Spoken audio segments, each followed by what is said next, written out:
wetu tuwaachilie waweze kuenda kwa masomo yao.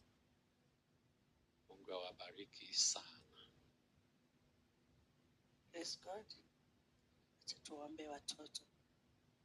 Baba, katika jina la Yesu Kristo, tunakushukuru kwa maana wewe ni mwaminifu na hakuna Mungu mwingine aliye kama wewe.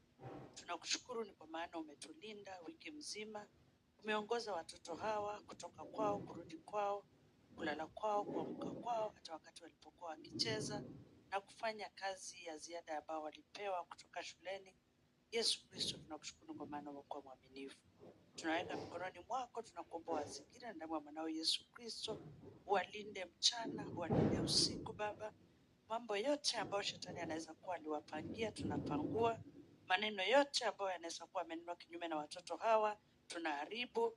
Tunasema wanaitwa wabarikiwa, kwa maana kile ambacho wewe umebariki hakuna aliye na nguvu ya kulaani. Tunapowatuma katika darasa yao, tunakuomba Yesu Kristo ukawafunze vyema, na Yesu Kristo chochote ambacho watafunzwa kikawa cha faida katika maisha yao. Na ni katika jina la Yesu Kristo Mwokozi tumeomba na atakuwa amen.